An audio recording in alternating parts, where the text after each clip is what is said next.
Hello students, तो आज की वीडियो में डिस्कस करने वाले हैं टू वेरिएबल रिग्रेशन का एस्टिमेशन। मैंने आपको brief idea two variable regression के बारे में दे दिया, फिर भी मैं एक बार फिर से आपको बताता हूं कि जैसे मैं यहां पे यहाँ वाई आई लिखता हूं कि वाई को मैं यहां पे कंजम्पशन एक्सपेंडिचर ले लेता हूं, तो ये किस पे डिपेंड कर रहा है, ये बीटा 1 प्लस बीटा 2 एक्स यहाँ पे इनकम है प्लस ये एरर टर्म हमारा आ रहा है। ठीक है, तो यहाँ पे आपको समझना है कि किस तरह से हमारा जो कंजम्पशन एक्सपेंडिचर है वो किस चीज़ पे डिपेंड कर रहा है। वो मेनली एक्स पे डिपेंड कर रहा है। एक्स इनकम है, इनकम में चेंज होगा तो बीटा B2 जो है ये कोफिशिएंट है इसका, ये बताएगा कि इनकम में कितना चेंज हो रहा है, तो उसके कारण हमारा कंजम्पशन एक्सपेंडिचर में कितना चेंज आ रहा है। ठीक है, और बीटा 1 जो है ये इंटरसेप्ट टर्म है हमारा। जब एक्स का वैल्यू 0 हो जाता है तो भी हमारा कुछ कंजम्पशन रहता है, वो बीटा 1 बताता है। ठीक है, जब हमारा आपको मैंने पहले भी बताया था कि ये जो सारा टर्म हमारा यहाँ तक बता रहा है, ये हमारा एक एवरेज वैल्यू बता रहा है किसका, वाई आई का।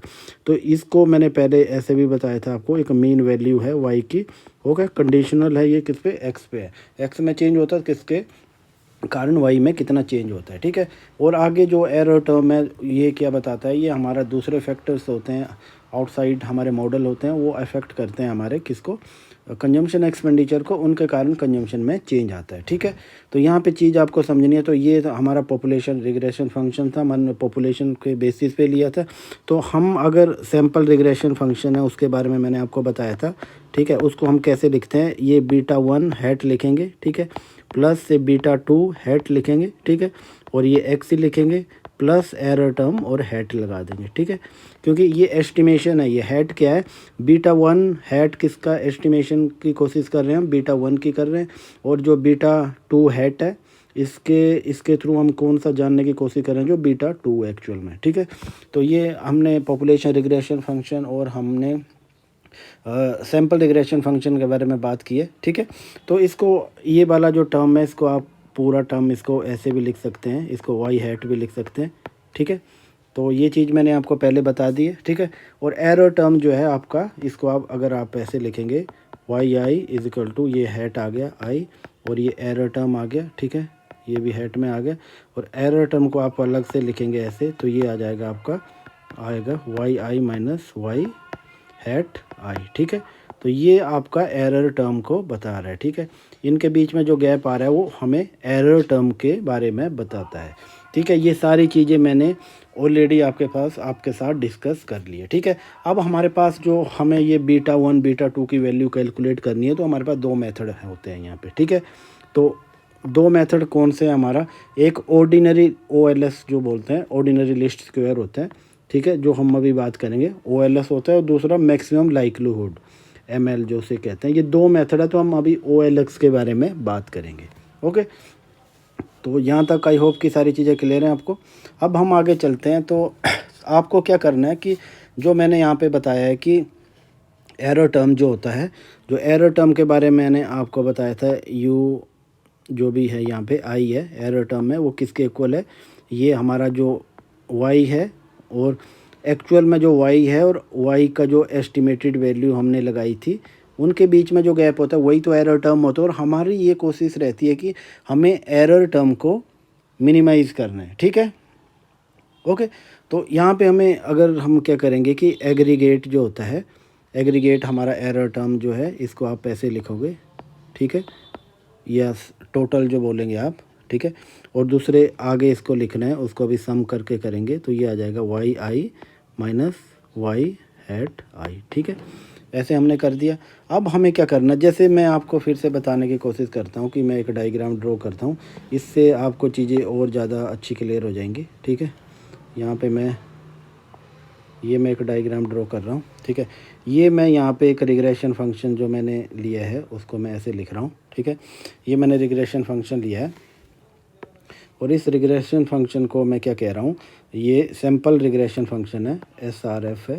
ठीक है, इसको आप ऐसे भी लिख सकते हैं, y इज इक्वल टू, ठीक है, वाई हैट आई। ठीक है, ये है beta 1 hat plus beta 2 hat और एक्स आ गया। ठीक है, ये पूरा हमारा सैम्पल रिग्रेशन फंक्शन मिल रहा है। अब यहाँ पे देखो, ये तो हमारा रिग्रेशन फंक्शन बता रहा है, ये बता रहा है कि जैसे जैसे यहाँ पे मैं x1 x2 x3 ये कैसी भी मैं वैल्यू पुट करता हूँ, उसी के हिसाब से हमारा जो है हमारा y का वैल्यू आ जाएगा। ठीक है, तो यहाँ पे मैं एक और चीज़ कर रहा हूँ कि यहाँ पे सपोज़ आप यहाँ पे हैं, इस पॉइंट पे आप, ठीक है, तो इस पॉइंट पे मैं ऐसे ड्रॉ कर लेता हूँ। यहाँ पे मैं एक पॉइंट ड्रॉ कर रहा हूँ। हमारा जो है रिग्रेशन फंक्शन से जो भी वैल्यू आ रही है वो हमारी यहाँ पे आ रही है सैम्पल रिग्रेशन फंक्शन। पर अगर एक्चुअल वैल्यू जो है, इसकी एक्चुअल वैल्यू अगर यहाँ पे है, इस पॉइंट पे, ठीक है, तो यहाँ पे देखो ये इतना क्या आ रहा है, ये एरर टर्म आ रहा है। ठीक है, इसको मैं UI कह देता हूँ। ठीक है, इसके बाद मैं एक और पॉइंट लेता हूँ। ठीक है, अगर इसमें यहाँ पे भी हो सकता है कि मैं यहाँ पे ऐसे ड्रॉ करता हूँ। ठीक है, जब हमारा consumption expenditure income level X2 हो जाता है तो उस कंडीशन में मैं मानता हूँ कि आपका इनकम इस पॉइंट पे आपका एक्सपेंडिचर आता है। पर यहाँ पे देखते हो तो फिर ये एरर टर्म आ गया, इस एरर टर्म को मैं 2 कह देता हूँ। ठीक है, और इसी तरह आगे मैं एक और लेता हूँ, आगे मैं एक और ले लेता हूँ। ठीक है, तो इसको मैं क्या कहूँगा, इसको मैं, हमारा इनकम लेवल यहाँ पे और हमारा SRF सैम्पल रिग्रेशन फंक्शन यहाँ पे बता रहा है, तो ये जो गैप आ रहा है दोनों को बीच में, इसको मैं U3 बता रहा हूँ। तो यहाँ पे देखो कि आप कितना गैप आ रहा है, यहाँ पे आगे पीछे आ रहा है ना, जो रिग्रेशन लाइन जो हमारी बता रही है सैम्पल रिग्रेशन, उससे काफ़ी ज़्यादा डेविएट कर रहे हैं। तो हमें क्या करना है कि इस चीज़ को मिनिमाइज़ करना है। ठीक है, अगर इस चीज़ को मिनिमाइज़ करना है तो हमें क्या करना है कि अब आपको यहाँ पे समझना है कि हम इसको स्क्वायरिंग करते हैं। ठीक है, अब यहाँ पे देखो हम इन सब को टोटल कर देंगे, टोटल कुछ प्लस है कुछ माइनस है, तो क्या हो गया, हम ऐसे एज्यूम कर लेते हैं कि जैसे ये आ गया, अब आपके पास ये U1 आ गया, U2 आ गया और U3 आ गया, ऐसे मैं एज्यूम कर लेता हूँ और इनका टोटल कर लेते हैं सम, तो ये टोटल 0 हो जाता है। ठीक है, तो यहाँ पे ये 0 हो गया। पर यहाँ पे देखो कुछ जगह ये ज़्यादा डेविएट कर रहा है। देखो U1 जो है आपका, U1 पे आप देखोगे काफ़ी ज़्यादा दूर जा रहा है ये। ठीक है, U2 काफ़ी नज़दीक है इस लाइन के, तो जो काफ़ी जो दूर जा रहा है उसको ज़्यादा वेट देना चाहिए, जो नज़दीक है उसको कम देना चाहिए। तो उसके लिए हम क्या करते हैं, स्क्वेयरिंग करते हैं। इसके लिए क्या करेंगे, हम स्क्वेयरिंग करेंगे, जैसे ऐसे लिखेंगे, इसको करेंगे, इसको स्क्वायर कर देंगे। ठीक है, और आगे हमारे पास क्या है जो आया हुआ था, जैसे मैं कर देता हूँ, इसका समेशन करेंगे और ये आ जाएगा हमारे पास YI minus Y hat I, और इसका स्क्वायरिंग कर देंगे। देखो स्क्वायरिंग करने से क्या होता है, जैसे मैं 2 की स्क्वायरिंग करता हूँ। ठीक है, ये एक वैल्यू एरर की 2 आ रही है, एक को 4 आ रही है, मैं एज्यूम कर, दोनों के बीच में 2 का गैप है। ठीक है, अगर मैं स्क्वायरिंग कर देता हूँ तो यहाँ पे देखिए 2 का 4 हो जाएगा और इसका 16 हो जाएगा। तो देखो दोनों के बीच में कितना गैप है, तभी तो स्क्वायरिंग की जाती है। आप स्क्वायरिंग करेंगे तो जो आइटम ज़्यादा है उसको ज़्यादा वेट मिलेगा, जो कम है उसको कम वेट मिलेगा। ठीक है, तो इसके लिए स्क्वायरिंग करेंगे हम। तो ये हमने सारा देख लिया। अब देखो एक इसके इक्वल है इतना, आई होप कि ये सारी चीज़ें क्लियर हैं आपको। अब मैं इसको और ज़्यादा सिंप्लीफाई करता हूँ। अब देखो मैंने आपसे क्या लिखा था यहाँ पे, ये मैंने लिखा था यहाँ पे, ये था एरर टर्म का स्क्वायरिंग की थी, तो इसको आप ऐसे भी लिख सकते हैं। और आगे ये लिखा था मैंने YI माइनस Y हैट, जो एस्टिमेटेड वैल्यू है हमारी। ठीक है, इसका स्क्वायरिंग किया था और एस्टिमेटेड वैल्यू कितनी है, इसको आप ऐसे भी लिख सकते हैं। आपने ऐसे किया और इसको Y को वैसे ही लिया, और हैट किसके इक्वल था, β1 माइनस β2 x, इसके इक्वल था। ये चीज़ें हमने पहले ही की है और इसका स्क्वायरिंग कर दिया। अब देखो एरर टर्म जो है हमारा, इसको मैं ऐसे फिर लिख लेता हूँ, हमें इसको मिनिमाइज़ करना है। ठीक है, आपने मैथ में डिफरेंशिएशन किया होगा, मिनिमाइजेशन का क्या प्रोसीजर होता है। मिनिमाइजेशन के लिए हम क्या करते हैं, पहले डेरिवेटिव लेते हैं, फिर उसको 0 के इक्वल करते हैं। ठीक है, तो यहाँ पे भी 2 टर्म आ रहे हैं हमारे, β1 आ रहा है और एक दूसरा β2 है, जिनकी वैल्यू हमें नहीं पता है। तो हमें ये β1 और β2 की वैल्यू निकालनी है जिससे एरर टर्म सबसे मिनिमम हो। ठीक है, तो उसके लिए हमें क्या करना है, इनको एक एक करके पार्शियल डेरिवेटिव लेके डिफरेंशिएशन करना है और 0 को इक्वल रखना है। तो इसके लिए हम पहले क्या करेंगे, सबसे पहले हम β1 की रिस्पेक्ट में इसका डिफरेंशिएशन करेंगे। ठीक है, और फिर इसको 0 को इक्वल करना होगा।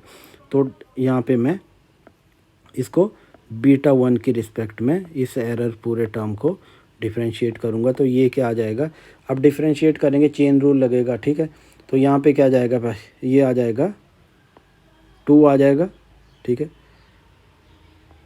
इसको मैं सिग्मा को मैं ऐसे ही लिख रहा हूँ, ठीक है। और आगे इसको भी वैसे ही लिखेंगे माइनस B1, ये B2 x आ जाएगा, ठीक है। आगे फिर चेन रूल करेंगे तो β1 को करेंगे तो ये -1 आ जाएगा, ठीक है। तो इसको हम ऐसे लिख सकते हैं -2, ठीक है। और ये समेशन ये y माइनस β1 माइनस β2 x, ठीक है। ये मैंने कर लिया, ये हमारे पास एक चीज़ आ गई। अब हमें दूसरी कैलकुलेट करनी है, ठीक है। अब हमें दूसरी कैलकुलेट करने के लिए क्या करना है, हमें अब इस पूरे फंक्शन को जो हमारे पास ऊपर आया हुआ था ये, इसको किसके रिस्पेक्ट में करना है, β2 के रिस्पेक्ट में इसका डेरिवेटिव लेना। तो इसके लिए हम ये करेंगे β2 के रिस्पेक्ट में, ये जो हमारे पास क्या आया था, एरर टर्म जो आया था हमारे पास, ठीक है। इसको हम आगे करेंगे, तो इसको करेंगे तो इसमें भी सबसे पहले 2 ही आएगा यहाँ पे, ठीक है। ये और आगे ये सिग्मा आएगा, ठीक है। इसको वैसे ही लिखेंगे, चेन रूल यूज करेंगे, β1 β2 x आ जाएगा। और देखो ये B2x है ना, तो इसको बाहर ले जाएंगे तो इसका डिफ्रेंशिएशन या हम जो भी कह रहे हैं डेरिवेटिव लेंगे तो ये क्या बच जाएगा, ये -x रह जाएगा। क्या रह जाएगा, ये -x आ गया। इसको थोड़ा सा सिंप्लीफाई करेंगे तो ये आ जाएगा -2x आ जाएगा हमारे पास, ठीक है। और ये इसको ऐसे करेंगे और ये आ जाएगा y माइनस β1 माइनस β2 और ये x आ गया, ठीक है। अब यहाँ पे चीज़ आपको देखनी है, मेरे पास 2 इक्वेशन आ गए, एक इक्वेशन मेरे पास ये आ गया और एक ये आ गया, ठीक है। अब यहाँ पे देखो ये -2 दोनों जगह कॉमन है, तो ये -2 को भी काट दो और इस -2 को भी काट दो, ठीक है। अब आपके पास क्या रह गया, अब आपके पास रह गया, अब आपको पहले वाला सॉल्व करना है। अब हमें इसको मिनिमाइज़ करना तो 0 के इक्वल रखना होता है हमें, ठीक है। तो ये मैंने आपको शायद ये मिस कर दिया यहाँ पे, तो इसको भी 0 को इक्वल करेंगे, इन सबको 0 के इक्वल करेंगे जो हमारी कंडीशन है, ठीक है। तो सबसे पहले वाले इक्वेशन की बात करते हैं। तो पहले वाला इक्वेशन हमारे पास क्या दिया गया है, पहला हमारे पास आ रहा है सिग्मा, ठीक है। पहला इक्वेशन क्या आ रहा है, ये आप देख सकते हो वहाँ पे, ये आ रहा है हमारे पास सिग्मा y माइनस β1 β2 x आ रहा है, ठीक है। और किसके इक्वल रखना है, ये 0 के इक्वल रखना है। अब यहाँ पे देखो आप इनको सिंप्लीफाई करके ऐसे लिख सकते हैं, सिग्मा y माइनस ये सिग्मा β1, ठीक है। सिग्मा β1 आ गया माइनस ये β2 जो कांस्टेंट है इसको बाहर ही रख देंगे और सिग्मा x आ गया और इसको 0 के इक्वल कर देंगे, ठीक है। यहाँ तक ये मैंने वैसे ही लिखा है। आई होप कि आपको बिल्कुल पूरी तरह क्लियर है। अब देखो आपको करना क्या है, इसके बाद ये देखो यहाँ पे सिग्मा B1 लिखा हुआ है, इसका क्या मतलब होता है, सिग्मा B1 क्या होता है, सिग्मा B1 जैसे आप कोई भी जो है आप एक जो है एक आप एवरेज वैल्यू निकालते हैं तो उसमें क्या होता है, कोई भी चीज़ आप सिग्मा होती है ना, देखो जैसे ये मैं यहाँ पे कर देता हूँ, आपको मीन वैल्यू निकालनी है, ठीक है। तो ये आ गया सिग्मा VN कर दिया हमने, ठीक है। ये इसका मीन वैल्यू आ गया, ठीक है। अब यहाँ पे देखो आपको अगर बीटा की वैल्यू निकालनी है तो टोटल इसकी वैल्यू निकालनी होगी, ठीक है। तो आपके पास नंबर है तो नंबर को आप n से मल्टीप्लाई कर दो, ठीक है। तो उसको BN भी वही हो गया। तो अब हम इसको रिप्लेस करेंगे सिग्मा B1 को, जैसे मैंने ये सिग्मा y लिखा और सिग्मा B1 है इसको मैं n भी कर दिया है, n β1 ये β1 है, ठीक है। ये मैंने कर दिया और इसके बाद मैंने क्या किया, ये β2 ऐसे ही लिख दिया और ये सिग्मा x ऐसे लिख दिया और 0 कर दिया।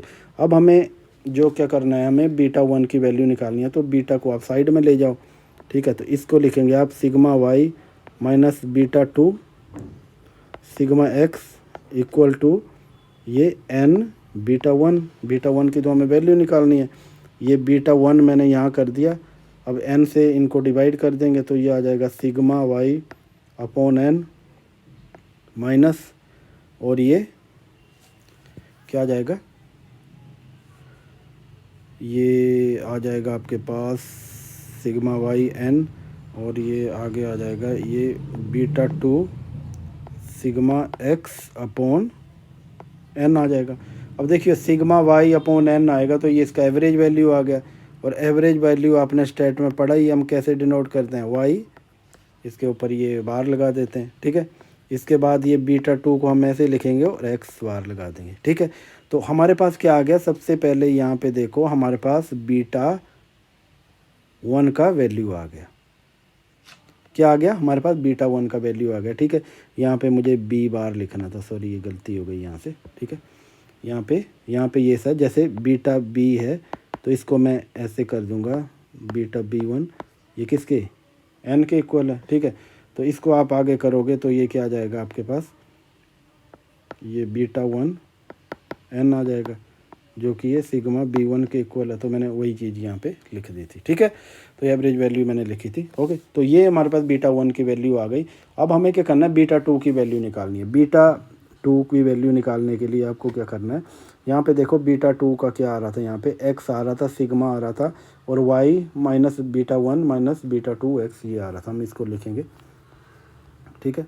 अब हमें क्या करना है, इसकी निकालनी है। तो यहाँ पे क्या है, ये है सिग्मा एक्स को अंदर भी लिख सकते हैं हम, एक ही बात है, ठीक है। तो ये आ रहा था वाई माइनस बीटा 1, ठीक है, और ये आ रहा था बीटा 2 एक्स, ये हमारे पास आ रहा था, ठीक है। अब हमें क्या करना है, एक्स से आप इनको मल्टीप्लाई कर दो अंदर की तरफ, तो इस सिग्मा को ऐसे लिख दो, तो ये आ जाएगा x y minus x beta 1 minus B2 x square आ गया, ठीक है। ये हमारे पास आ गया। अब आपको क्या करना है कि बीटा 1 की वैल्यू हमने कैलकुलेट कर ली है पहले ही। तो बीटा 1 की वैल्यू क्या थी, हमारा बीटा 1 थी वाई का एवरेज माइनस ये बीटा 2 और एक्स का एवरेज, ठीक है। तो इसको मैं यहाँ पे सब्स्टिट्यूट करूँगा, तो ये मैंने समेशन कर दिया, इसको मैंने एक्स वाई को मैंने ऐसे लिख दिया, माइनस किया मैंने। अब आगे मैंने क्या किया, इसको एक्स लिखा और उसके अंदर मैंने बीटा की वैल्यू लिख दी, ये आ गया वाई माइनस बीटा 2, ये एक्स आ गया, और आगे सेम ही मैंने बीटा 2 एक्स स्क्वायर कर दिया, ठीक है। इनको मैंने बंद कर दिया। अब इसको और सिंप्लीफाई करेंगे, ठीक है। तो मैंने समेशन को वैसे ही लिख दिया और इसको मैंने एक्स वाई को लिखा, फिर मैंने ये एक्स वाई बार लिख दिया, फिर इसके बाद ये हो जाएगा प्लस आ जाएगा ये बीटा 2, और आगे क्या आ जाएगा, एक्स आ जाएगा और एक्स बार आ गया, ठीक है, और माइनस ये बीटा 2 और ये एक्स स्क्वायर आ गया, ठीक है। यहाँ तक आ गया इसको। और अब समेशन को अब अंदर ले जाएंगे हम इसको, तो ये आ जाएगा समेशन एक्स वाई माइनस ये समेशन एक्स वाई बार, और प्लस ये समेशन ये बीटा 2 और एक्स बार, फिर माइनस ये समेशन कर दिया मैंने बीटा 2 एक्स स्क्वायर। फिर हम बीटा को पीछे ले आएंगे क्योंकि ये कांस्टेंट हो जाएगा यहाँ बीटा 2, ठीक है। तो यहाँ तक हो गया। अब हमें क्या करना है कि इन चीज़ों को जीरो के इक्वल करना है, जो मैंने पहले कंडीशन बताई थी, ये सारी ही जीरो के इक्वल होंगी, ठीक है। ये हमारी कंडीशन है पहले से ही। अब यहाँ करो बीटा 2 वाली वैल्यू को अलग कर दो और इनके अलग कर दो, ठीक है। तो यहाँ पे मैं करूँगा कि सिग्मा एक्स वाई को मैंने अलग कर दिया, ठीक है, ये सिग्मा एक्स वाई बार अलग हो जाएगा, और इक्वल टू मैं उस साइड ले जाऊँगा, ठीक है। तो ये क्या बन जाएगा, ये वाला प्लस बन जाएगा, तो ये आ जाएगा सिग्मा B2 एक्स स्क्वायर, ठीक है, और ये माइनस का बन जाएगा, ये हो जाएगा सिग्मा ये B2 एक्स और एक्स बार आ जाएगा, ठीक है। ये आ गया। अब हमें क्या करना है, इनको कॉमन ले लो आप। यहाँ पे देखो सिग्मा एक्स कॉमन है, तो आप इस यहाँ पे ये सिग्मा एक्स कॉमन ले लो और ब्रैकेट के अंदर वाई माइनस वाई बार आ जाएगा, ओके। यहाँ तक क्लियर है आई होप कि। और उसके आगे यहाँ पे भी देखो, यहाँ क्या चीज़ कॉमन है, यहाँ पे कॉमन है आपका ये है बीटा 2। देखो बीटा 2 सिग्मा एक्स यहाँ पे कॉमन है, ठीक है। तो इस बीटा 2 को तो आप यहाँ लिख दो, ठीक है, और सिग्मा लिखोगे तो सिग्मा के बाद आप क्या लिखोगे, यहाँ पे एक्स लिख दोगे, ये कॉमन आ गया, ये चीज़ें ये दोनों जगह कॉमन है, ठीक है। और अंदर क्या रह जाएगा, एक एक्स रह जाएगा और एक एक्स बार रह जाएगा, तो ये एक्स माइनस एक्स बार रह गया, ठीक है। अब हमें बीटा की वैल्यू निकालनी है, बीटा 2 की वैल्यू। तो बीटा 2 की वैल्यू ऐसे आ जाएगी। अब ये बीटा 2 मैंने लिख दिया और बीटा 2 वाला पार्ट है दूसरी जगह, इसको डिवाइड कर देगा। तो ये आ जाएगा sigma x y minus y bar आ गया, ओके। और अपॉन में क्या आ जाएगा सिग्मा एक्स आ गया और एक्स माइनस एक्स बार आ गया, ठीक है। यहाँ तक आपको क्लियर हो गया होगा, ठीक है। अब यहाँ पे आपको चीज़ देखनी है कि ये जो होता है ये सिग्मा जो मैंने आपको बताया, सिग्मा एक्स माइनस बार, ये किसके इक्वल होता है? ये इसके इक्वल होता है।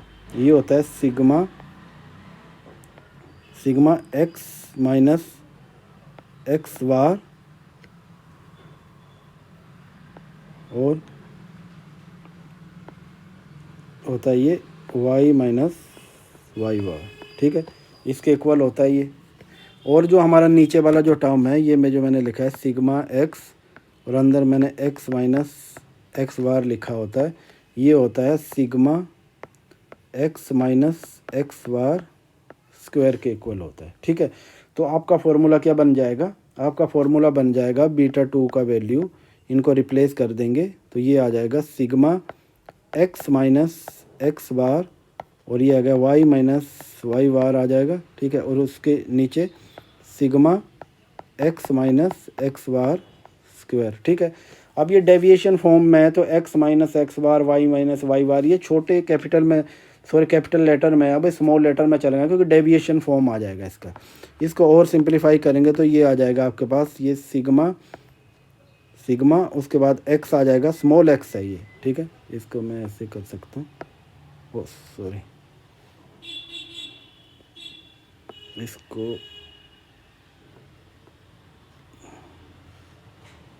इसको आप ऐसे लिख सकते हैं, इसको लिख सकते हैं अब sigma x y, small letter में लिख रहा हूँ क्योंकि ये डेविएशन फॉर्म में आ गए, क्योंकि वाई माइनस वाई बार जो है, ठीक है।